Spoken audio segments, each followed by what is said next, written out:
Bismillah. Wassalatu wassalamu ala sayyidina Rasulillah. Assalamualaikum warahmatullahi wabarakatuh. Alhamdulillah. Alhamdulillahi hamdan katsiran tayyiban mubarakan fihi. Ashhadu an la ilaha illallah wa ashhadu anna sayyidana Muhammadan abduhu wa rasuluhu la nabiyya ba'dah. Allahumma salli ala sayyidina Muhammadin fil awwalin wal akhirin. Allahumma salli ala sayyidina Muhammadin fi kulli waqtin wa hin wa ba'd. Alhamdulillah, puja-puji syukur kehadirat Allah Rabbul Izzah atas segala limpahan nikmat karunia yang gak pernah putus Allah berikan kepada kita semua. Salawat dan salam semoga selalu tercurahkan kepada junjungan kita Nabi besar Nabi Muhammad sallallahu alaihi wasallam. Allahumma rzuqna syafa'ata Rasulillah sallallahu alaihi wasallam. Semoga kita semua kelak mendapatkan syafaat Rasulullah sallallahu alaihi wasallam. Baik, jemaah yang dimuliakan Allah Subhanahu wa taala, insyaallah hari ini kita akan melanjutkan kajian fiqh sirah an-nabawiyah li Syekh Muhammad Sa'id Ramadan Al-Buti rahimahullah rahmatal abrar wa sa'allahu dharihahu wa nafa'ana Allah bi'ulumihi fid dharain amin ya rabbal alamin. Masih tentang hikmah dalam peperangan Bani Quraizah. Jadi perang Bani Quraizah ini sedikit flashback ke belakang ya. Dalam riwayat sahihain ketika Rasulullah sallallahu alaihi wasallam anna Nabiy sallallahu alaihi wasallam lamma raja'a min al-khandaq wa wada'a as-silah wa ightasal. Ketika Rasulullah pulang selesai dari perang Khandaq itu ya, yang hampir sebulan lamanya, sampai di rumah Rasulullah bebersih, terus kemudian datang Jibril kepada Rasulullah sallallahu alaihi wasallam. Terus Jibril mengucap atau Jibril mengatakan bahwa tugasnya Rasul belum selesai gitu. Terus Jibril mengarahkan Rasulullah untuk mendatangi Khandaq, untuk mendatangi Bani Quraizah ya. Suku Yahudi yang berkhianat kepada Rasulullah sallallahu alaihi wasallam untuk diperangi lagi. Maka saat itu Rasulullah sallallahu alaihi wasallam memerintahkan kaum muslimin untuk memerangi Bani Quraizah. Sebuah kejadian masyhur sekali saat Rasulullah memerintahkan untuk kaum muslimin berangkat ke Bani Quraizah. Rasulullah sallallahu alaihi wasallam menitipkan pesan,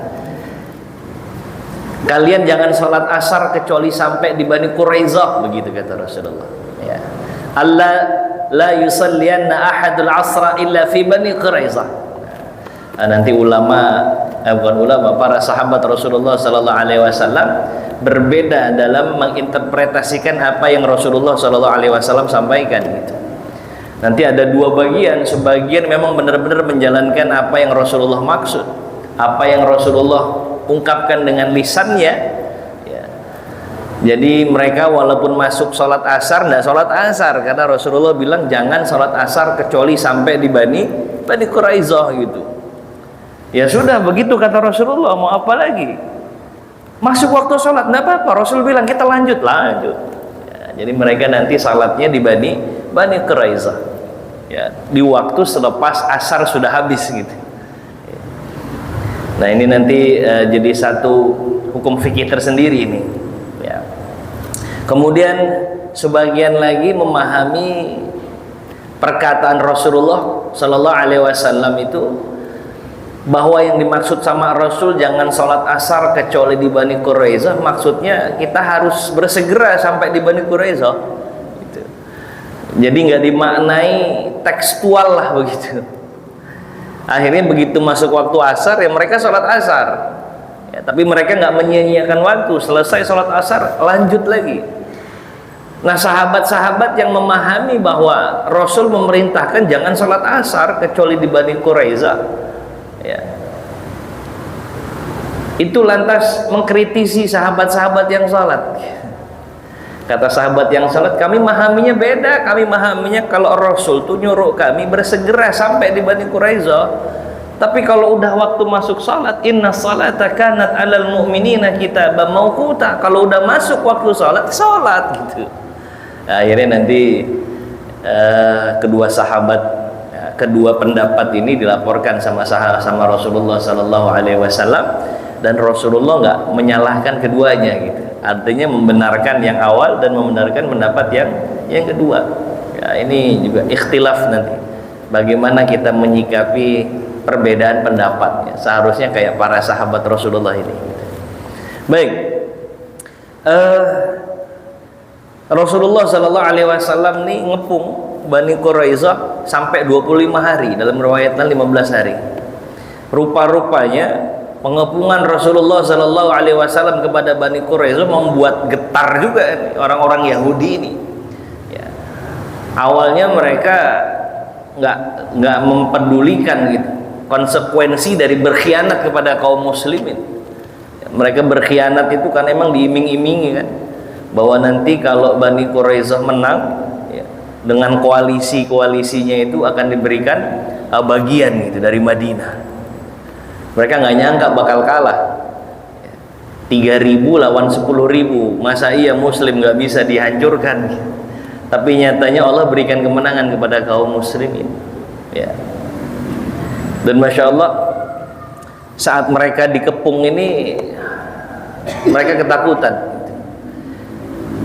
Sehingga salah satu pemimpin Yahudi ngasih opsi, bikin ide. Ayo sekarang kita mikir gimana caranya supaya kita bisa sama-sama selamat gitu. Saya ngasih opsi kepada kalian nih, kata pimpinan Yahudi ini. Gimana kalau kita mengimani saja apa yang dibawa oleh Muhammad? Toh saya, kalian semua kan tahu bahwa apa yang dibawa sama Muhammad itu benar gitu. Kalau kita beriman sama Muhammad, selesai urusan, kita nggak akan dieksekusi, nggak akan diapa-apain gitu. Terus kata orang-orang Yahudi yang mendengar itu, ya, nggak bisa, ya. Kita nggak bisa mengkhianati Taurat, kata mereka. Nggak mau kita, walaupun mereka tahu apa yang dibawa sama Rasulullah Sallallahu Alaihi Wasallam adalah seperti apa yang termaktub dalam Taurat mereka. Ya, nah ini ya errornya orang-orang Yahudi ini, sudah tahu benar, mereka bahkan membenarkan apa yang dibawa oleh Rasulullah Sallallahu Alaihi Wasallam, tapi mereka nggak mengimani itu. Ya. Nah, kemudian pemimpin Yahudi ini bilang lagi, kalau kalian memang nggak mau beriman kepada Muhammad, ya berarti kita harus perang kan? Cuman kan kita tahu semua konsekuensi perang itu, kalau kita kalah, anak-anak kita, istri-istri kita akan jadi tawanan. Mau kalian istri-istri kalian, anak-anak kalian itu jadi tawanan kaum muslimin? Saya enggak mau, kata si pimpinan Yahudi. Tapi besar kemungkinan kita kalah. Gimana kalau kita bunuhin aja anak-anak kita, bunuhin aja istri-istri kita? Jadi nanti kalau kaum muslimin menang, mereka nggak dapat apa-apa dari kita. Terus orang-orang Yahudi berkata kepada pimpinannya ini, ya, bagaimana mungkin kita ini mengorbankan anak istri kita yang nggak berdosa, katanya. Sebenarnya mereka nggak mau untuk ngorbanin itu, nggak mau dapat pilihan itu, dicari-cari alasan. Sampai pusing pula ini pimpinan kaum Yahudi. Dikasih lagi opsi yang ketiga. Baik, opsi pertama kalian nggak nerima, opsi kedua juga kalian nggak mau, saya kasih opsi ketiga. Ya. Gimana kalau kita perangi Muhammad dan kaum muslimin di hari Sabtu? Muhammad nih pasti tahu hari Sabtu itu kan hari ibadah kita, hari dimana kita nggak beraktivitas. Muhammad pasti nggak akan menyangka kalau hari itu ternyata kita menyerang kaum muslimin. Ini ide sebenarnya dalam strategi perang bagus sekali, hilahnya bagus sekali. Di saat musuh nggak nyangka-nyangka kita serang dulu gitu ya. Tapi rupanya memang Yahudi ini asalnya takut gitu. Jadi mau ada opsi apapun mereka gak akan terima. Mereka beralasan bagaimana mungkin kita itu mengotori hari ibadah kita. Ya, sampai putus asa lah pimpinan Yahudi ini. Kalau begitu emang kalian semua sebenarnya takut, biarkan saja kaum muslimin dan Muhammad sebagai pimpinan mereka itu mengeksekusi kita. Ya benar, mereka akhirnya nggak ngapa-ngapain dalam keadaan seperti itu. Ya. Jadi mereka akan cari alasan gitu, untuk sampai kepada tujuan mereka. Ya. Dikasih sesuatu yang logis sekalipun mereka nggak mau. Ya. Nah, jadi akhirnya Rasulullah Shallallahu Alaihi Wasallam dan kaum muslimin berhasil ya, mengalahkan Bani Quraisyah. Tibalah waktu di mana Rasulullah Shallallahu Alaihi Wasallam menentukan apa yang akan diberikan sebagai hukuman kepada Bani Quraisyah. Gitu. Rasulullah Shallallahu Alaihi Wasallam lantas memanggil salah satu sahabat dari suku Aus. Ya. Sebenarnya saat Rasulullah datang nggak ada lagi suku Aus, nggak ada lagi suku Khazraj. Mereka sudah menyatu sebagai seorang Muslim dari Ansar.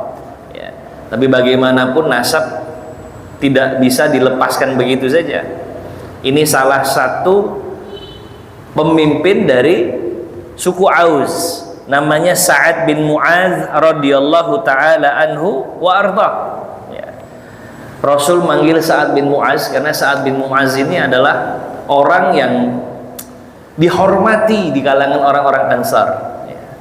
Panggil Sa'ad bin Mu'adz, biar Sa'ad bin Mu'adz yang menentukan hukuman apa yang paling sesuai untuk Bani Quraisyah. Maka didatangkan Sa'ad bin Mu'adz. Sa'ad bin Mu'adz ini sebenarnya lagi sakit ya. Beliau terkena serangan musuh pada saat perang Khandaq.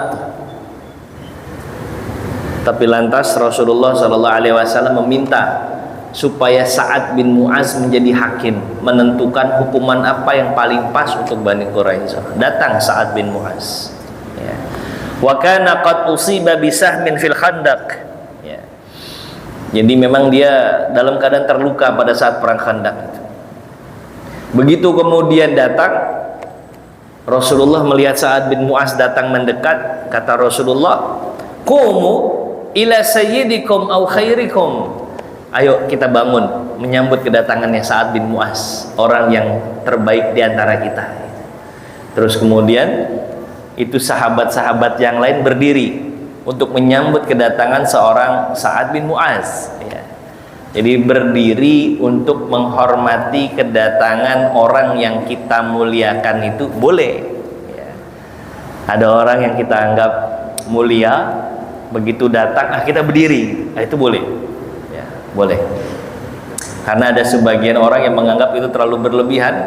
Jangan mengkultuskan sesama manusia. Enggak, ini bagian dari bentuk ihtiram. Ini bagian dari kita memuliakan seseorang, dan itu diperbolehkan ya. Jadi bukan kita terlalu mengkultuskan seseorang, bukan. Karena ada yang memang begitu, Pak. Jangan ngapain kita kayak begitu amat gitu sama orang. Nggak perlu kayak begitu. Itu ada. Padahal di zaman Rasul pernah terjadi, bahkan Rasul yang nyuruh berdiri itu. Ada orang yang terbaik di antara kita, Sa'ad bin Mu'adz, ayo bangun, kata Rasul, bangun. Ya. Terus lantas kemudian para sahabat bangun menyambut kedatangan Sa'ad bin Mu'adz. Ya.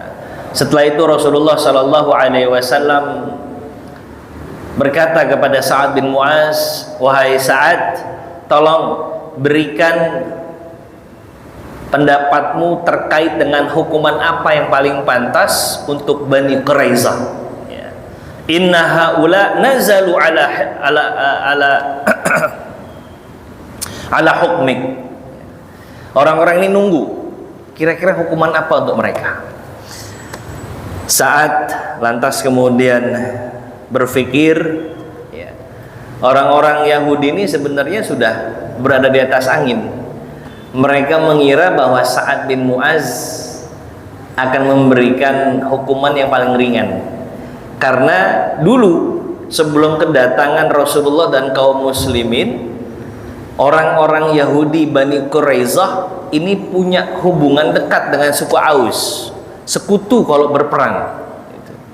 Makanya kata mereka, oh tenanglah, Kalau yang dipilih Sa'ad bin Mu'az, pasti kita dapat hukumannya ringan. Ya, paling-paling kita disuruh ninggalin Madinah lah gitu. Tapi ternyata Mu'az meletakkan hukum Allah di atas segalanya. Ya. Kalau sudah hukum Allah, itu yang harus dipilih.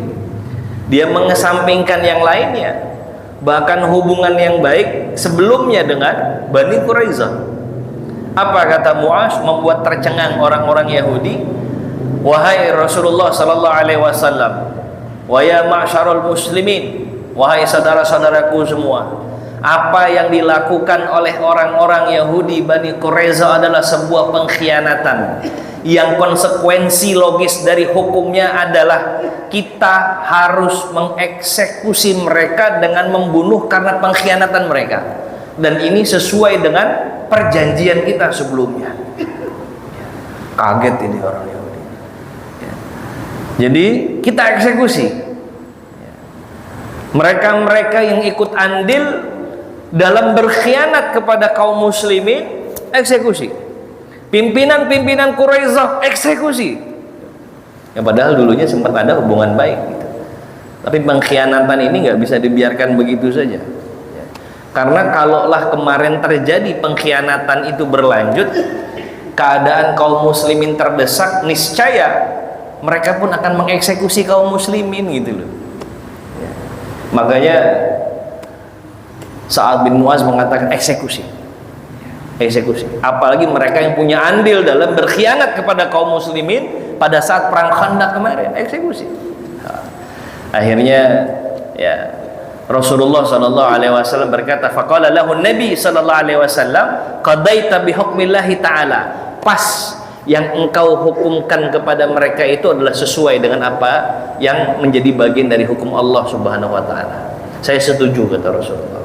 Ya. Akhirnya dieksekusilah orang-orang itu. Selepas kejadian itu, Sa'ad bin Mu'az ya, berkata, qala Sa'ad radhiyallahu anhu, Allahumma innaka ta'lamu annahu laisa ahadun ahab ilayya an ujahidahum fika min qaumin kadzabu rasulak wa akhrajuh. Ya Allah, ini kata Sa'ad bin Mu'az di tengah sakitnya beliau, ya. Engkau kan maha tahu keadaan hambamu ya Allah, dan engkau paling tahu apa yang paling aku inginkan dalam hidupku ya Allah. Aku nggak akan pernah bisa menutupi sesuatu apapun dari dirimu, bahwa kau pun paham yang paling aku inginkan dalam hidupku adalah berjuang bersama Rasulullah Shallallahu Alaihi Wasallam. Yang paling aku inginkan adalah berjihad fisabilillah. Yang aku inginkan adalah membela Rasulullah Shallallahu Alaihi Wasallam. Ini pernyataan seorang Sa'ad bin Mu'az. Cita-cita tertingginya adalah jihad fisabilillah. Dulu para sahabat itu punya cita-cita yang sama dengan Sa'ad bin Mu'az. Amalan-amalan yang mereka lakukan dalam keseharian mereka itu ternyata nggak membuat mereka berpuas diri untuk mengejar surga dan ridha Allah Subhanahu wa taala. Amalan sahabat kan nggak kayak amalan kita ya. Amalan sahabat itu 24 hours or around the time. Itu 24 jamnya, bahkan mungkin kalau bisa mereka berikan untuk Allah, mereka berikan semuanya gitu. Itu para sahabat. Tapi ternyata mereka nggak pede-pede amat itu untuk mendapatkan ridho Allah Subhanahu wa taala. Maka mereka meminta kepada Allah satu hal yang kalau mereka dapatkan itu mendapatkan garansi surga dari Allah Subhanahu wa taala. Apa itu? Jihad fisabilillah dan syahid di jalan Allah Subhanahu wa taala. Ya Allah, indah betul itu. Ya Allah, Engkau Maha tahu, aku nggak bisa nutup-nutupin di hadapanmu ya Allah, bahwa yang paling aku inginkan adalah berjihad di jalanmu untuk bisa bersama Rasulullah Shallallahu Alaihi Wasallam. Allahumma shalli ala Muhammad. Ya. Bahkan ada sahabat Pak, yang doanya itu bahkan, ya Allah, hari ini adalah hari peperangan, tolong pertemukan aku dengan musuh yang paling hebat, yang paling bengis ya Allah, supaya aku terbunuh di jalanmu. Ada yang doanya begitu, Pak. Ya Allah, jadikan aku nanti saat terbunuh, bahkan orang bengis ini nanti memotong hidung dan telingaku. Karena itulah yang berlaku di zaman Rasulullah dalam peperangan. Sebengis-bengisnya musuh tuh kalau udah berhasil bunuh musuhnya, ya, udah mati nih musuhnya itu dipotong hidung dan telinga. Seperti pada saat perang Uhud itu, banyak sahabat-sahabat yang terpotong hidung dan telinganya. Tapi itu jadi doa, bayangkan itu. Karena saking besarnya keinginan mereka untuk jihad, syahid fisabilillah. Dan mereka tahu bahwa keterangan-keterangan dari Rasulullah SAW tentang keutamaan orang-orang yang jihad dan syahid fisabilillah gitu. Ya. Nah, maka masya Allah nih saudara-saudara kita yang di Palestina saat ini, ya, banyak mereka yang punya girah besar untuk wafat syahid fisabilillah. Kira-kira syahid enggak itu? Yang di Gaza itu syahid, Pak. Jihad itu mereka. Satu waktu kan Rasulullah SAW ditanya sama sahabat kan, ya Rasulullah, kalau saya punya barang terus ada orang mau ngambil barang saya harus ngapain? Pertahankan barang milikmu, kata Rasulullah. Ya Rasulullah, musuhku kuat, bagaimana kalau dia membunuh diriku? Kata Rasulullah, engkau syahid masuk surga. Terus bagaimana dengan aku kalau membunuh dia ya Rasulullah saat mempertahankan milikku ini? Kata Rasulullah, mereka di neraka yang terbunuh itu. Itu kalau ngambil barang. Gimana kalau yang diambil itu tanah air sendiri itu? Maka mereka mempertahankan tanah air dari penjajahan itu, insya Allah syahid fisabilillah. Ya. Dan itulah yang diminta oleh para sahabat, jihad dan syahid fisabilillah. Karena kalau udah begitu mereka akan masuk surga Allah bighairi hisab, Pak. Orang yang nanti masuk ke dalam surganya Allah yang awal-awal adalah dari umat Rasulullah SAW yang tanpa hisab itu. Ya. Jadi mereka ini berlomba-lomba. Mereka nggak, kayaknya kurang pede dengan amal soleh mereka. Gitu. Kalau sudah dapat syahid, oh baru mereka mendapatkan cita-cita mereka. Jadi masya Allah, la haula wala quwwata illa billah. Ya. Dan mereka tahu orang yang wafatnya syahid fisabilillah itu jauh lebih ringan rasanya ketimbang orang-orang yang wafat dalam keadaan normal. Walaupun zohirnya itu orang-orang yang syahid jihad fisabilillah kayaknya mengenaskan. Jadi kalau kita lihat ini ya, di zaman-zaman sekarang, kalau zaman dulu tuh mereka terpotong hidung telinganya, kalau sekarang kan begitu. Saat mereka jadi korban ya, kebiadaban orang-orang yang menjajah itu, saat seorang ayah mangku anaknya dalam keadaan badan udah nggak utuh lagi, kayaknya menyakitkan gitu. Tapi ketahuilah wafatnya orang yang syahid itu jauh lebih ringan ketimbang orang yang wafat dalam keadaan normal, Pak. Sakaratul maut itu, saya lupa redaksi hadisnya, tapi kurang lebih orang yang wafat syahid itu sama rasanya seperti orang yang dicubit dengan lembut gitu. Walaupun zohirnya itu mengerikan gitu. Dan sahabat meyakini itu gitu. Makanya mereka minta, ya Allah wafatkan aku, Allahumma rzuqna syahadah, kan begitu ya. Sama seperti doanya Umar bin Khattab kan. Madinah lagi tenang-tenangnya, Madinah lagi dalam keadaan jaya-jayanya, Umar ngangkat tangan, Allahumma rzuqna syahadah, ya Allah wafatkan aku sebagai seorang syahid.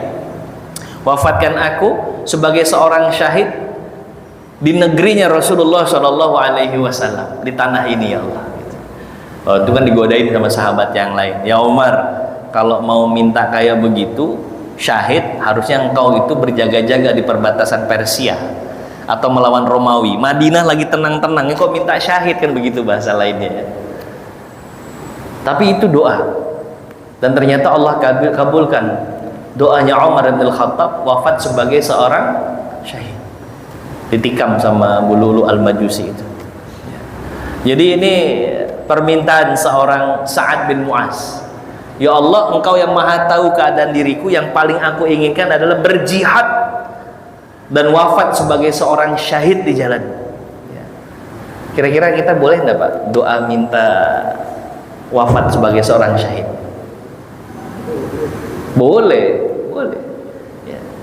Dan orang-orang yang wafat dalam keadaan syahid itu Ya, ada yang Allah letakkan makamnya di makam syahid, walaupun orang-orang ini mati di atas kasurnya. Ada.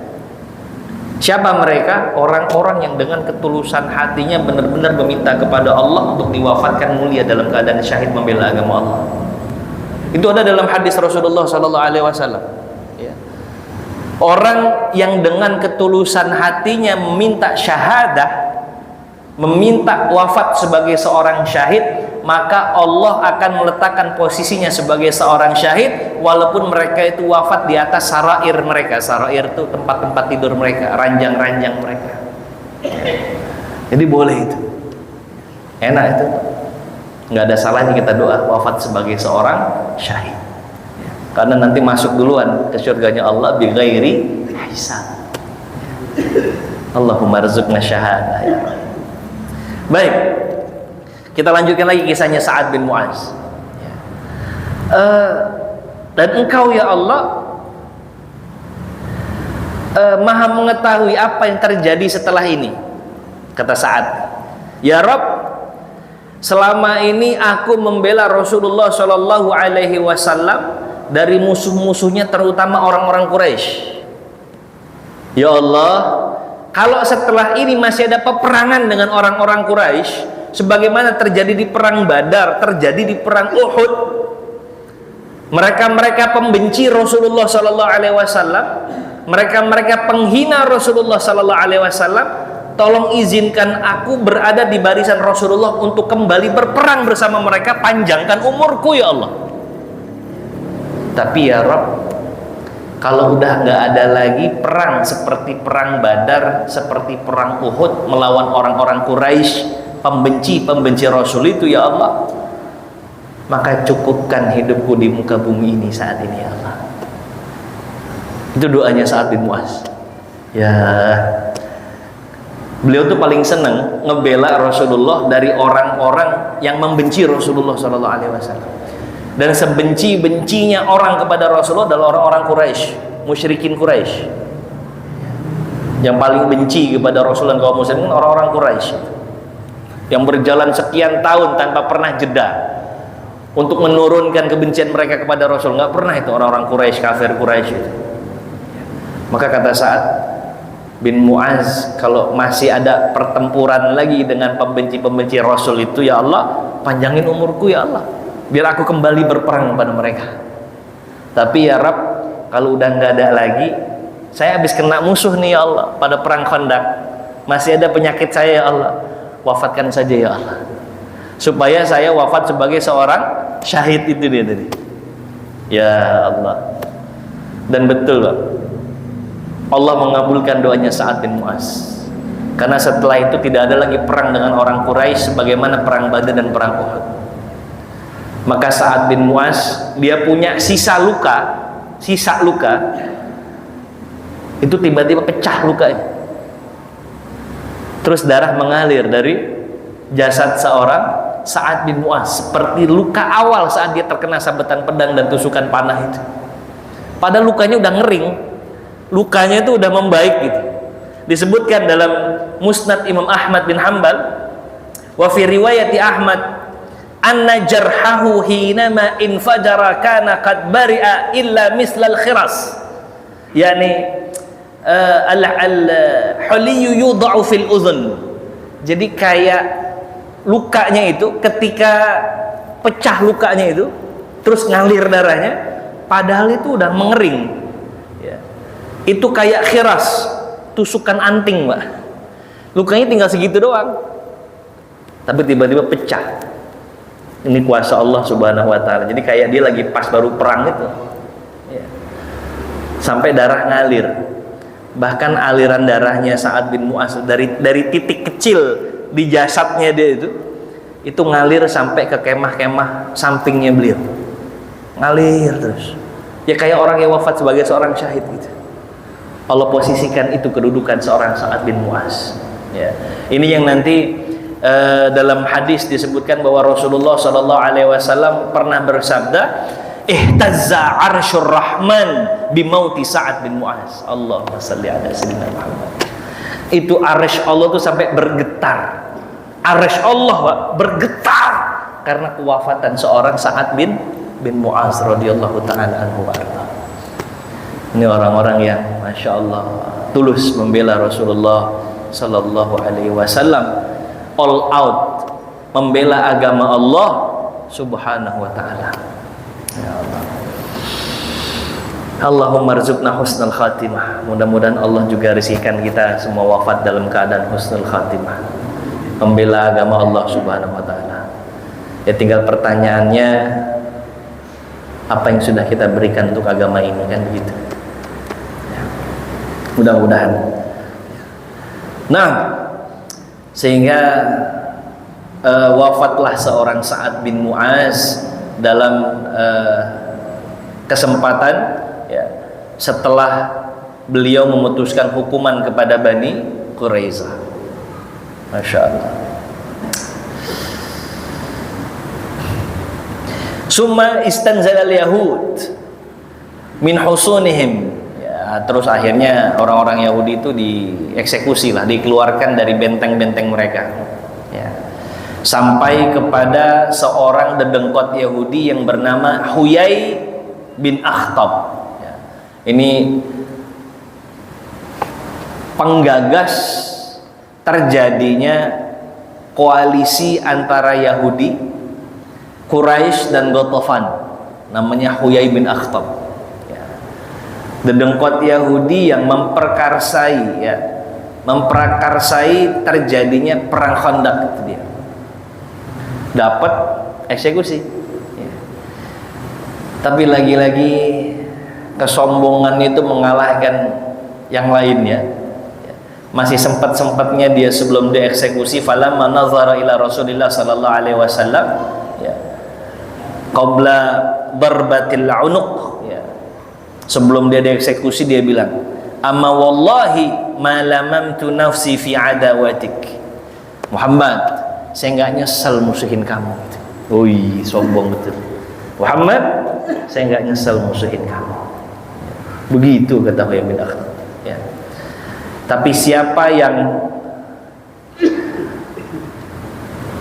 merendahkan agama Allah subhanahu wa ta'ala, pasti dia akan direndahkan.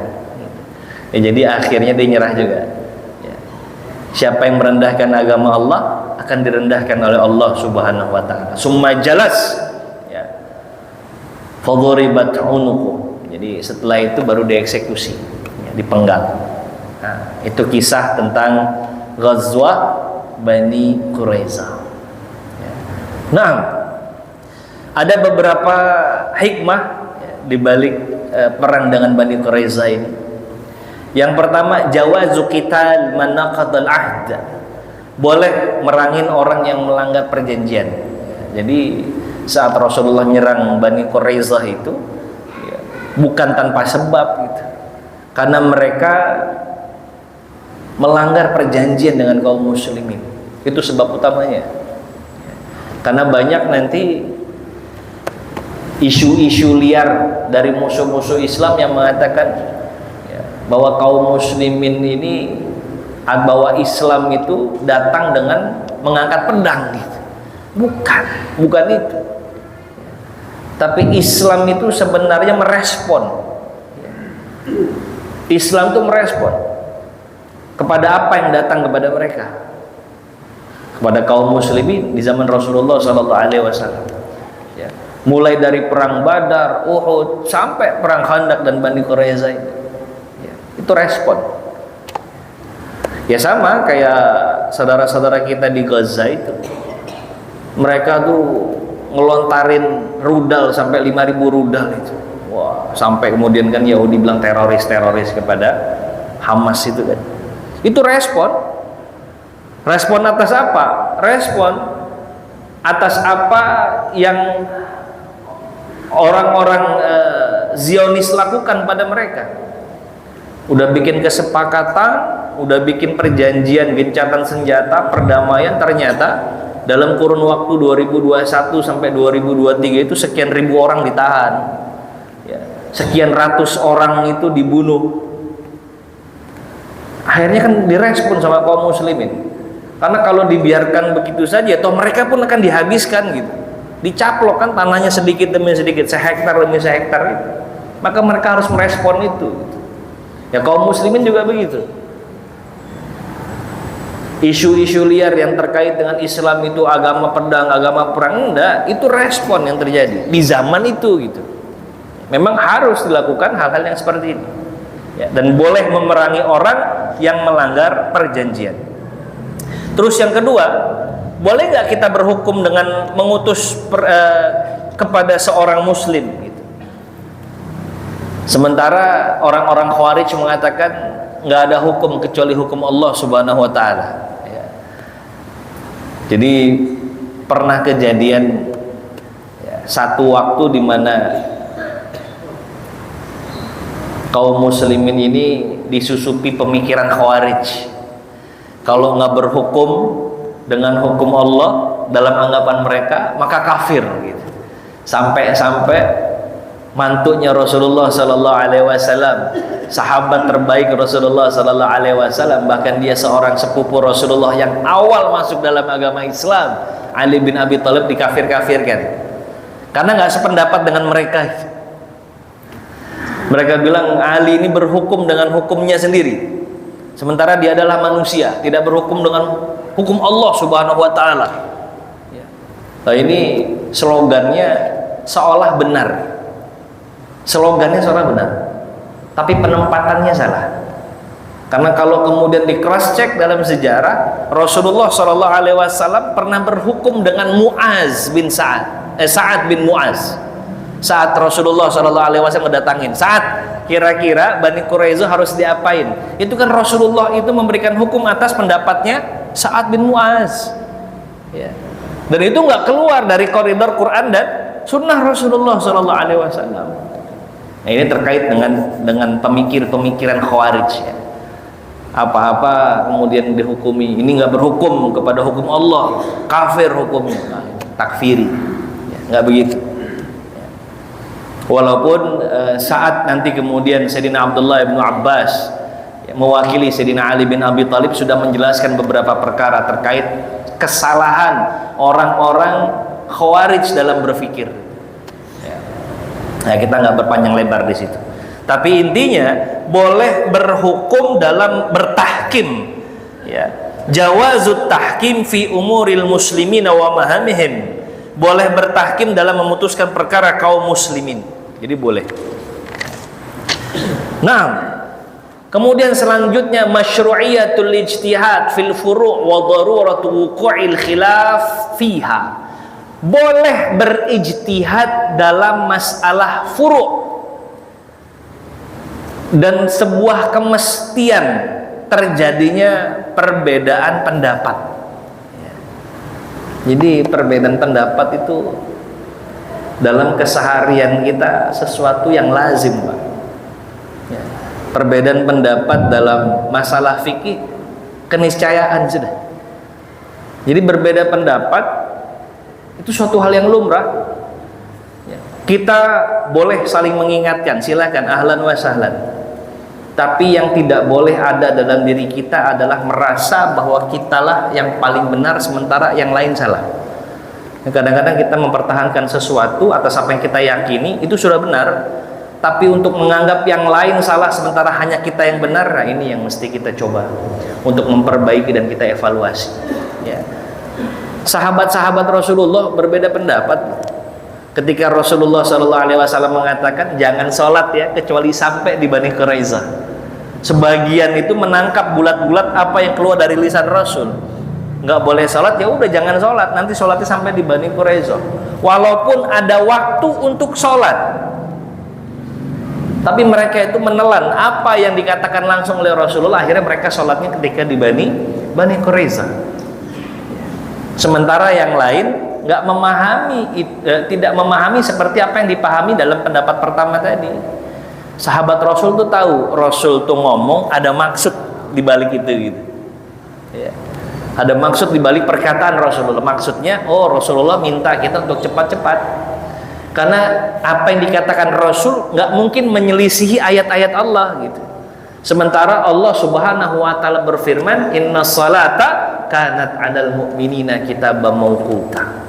Salat itu ya sudah ada waktunya sendiri. Ya. Karena ini dalam keadaan sadar kan. Lain cerita kalau dalam keadaan nggak sadar. Kayak Umar lagi perang itu. Ketika perang kata Umar, "Ya Rasulullah, ini gara-gara musuh saya jadi lewat sholat asar." Itu nggak sadar tuh. Maka itu dikodok. Yang dalam keadaan nggak sadar dikodok. Kalau ini kan dalam keadaan sadar, dia tahu masuk waktunya, tapi memahami perkataan Rasulullah Shallallahu Alaihi Wasallam itu nanti berbeda. Ya. Kalau yang orang pertama, mereka akan sholat dalam bentuk i'adah. Ya. Mereka sholat bukan pada waktunya, tapi itu atas perintah Rasulullah Shallallahu Alaihi Wasallam. Jadi keniscayaan. Ya. Ulama itu berbeda pendapat dalam menetapkan sebuah definisi, kaedah, prinsip, tata cara satu amal ibadah gitu. Ya. Tapi selama kemudian dia masih berada dalam bingkai Al-Quran, Sunnah, ijma' sahabat, orang-orang terdahulu, mereka itu masih bisa untuk saling memahami, sehingga diantara mereka nggak lagi berpecah dalam perbedaan pendapat. Ya. Terus kemudian selanjutnya tentang keyakinan orang-orang Yahudi terhadap Rasulullah Shallallahu Alaihi Wasallam. Ini mungkin akan panjang kalau kita bahas, tapi sebenarnya orang-orang Yahudi itu paham bahwa Rasulullah Shallallahu Alaihi Wasallam adalah Nabi yang diutus. Tapi lagi-lagi karena kesombongan mereka nggak mau menerima Rasulullah Sallallahu Alaihi Wasallam. Cuman karena satu, Nabi yang diutus yang mereka sudah tunggu bertahun-tahun lamanya ternyata bukan dari Bani Israel. Akhirnya mereka nggak mau itu. Ya. Yang terakhir adalah Sa'ad bin Mu'az, ya, tentang keutamaan seorang sahabat Rasulullah yang mulia ini, yang insya Allah nanti kita akan bahas khusus tentang Sa'ad bin Mu'az di pertemuan berikutnya insya Allah, yang wafat kemudian kewafatannya itu mengguncang arasy karena memang andilnya yang besar dalam agama Allah Subhanahu wa taala. Mudah-mudahan kita bisa mengikuti jejak para sahabat Rasulullah sallallahu alaihi wasallam, membela agama Allah, punya andil besar dalam agama ini, sehingga Allah Subhanahu wa taala meridhai apa yang kita lakukan dan menjadikan kita bagian dari para ahlu syurganya Allah Subhanahu wa taala. Baik, yang dimuliakan Allah Subhanahu wa taala, mungkin ini yang dapat Al-Fakir sampaikan, ya, sebagai reminder dan sekaligus mengakhiri bab tentang Ghazwah Bani Quraizah. Mudah-mudahan bermanfaat untuk kita semua. Mudah-mudahan bermajlisnya kita ini menjadi asbab turunnya berkah Allah Subhanahu wa taala, menjadi asbab turunnya rahmat Allah, dan menjadi asbab kebaikan untuk kita semua. Mudah-mudahan Allah jadikan kita istiqomah dalam menuntut ilmu. Allah jadikan kita istiqomah dalam memakmurkan masjid-masjid dan rumah-rumahnya Allah Subhanahu wa taala. Mari kita akhiri dengan membaca kafaratul majlis. Subhanakallahumma wa bihamdika asyhadu an la ilaha illa anta astaghfiruka wa atubu ilaik. Wassalamualaikum warahmatullahi wabarakatuh.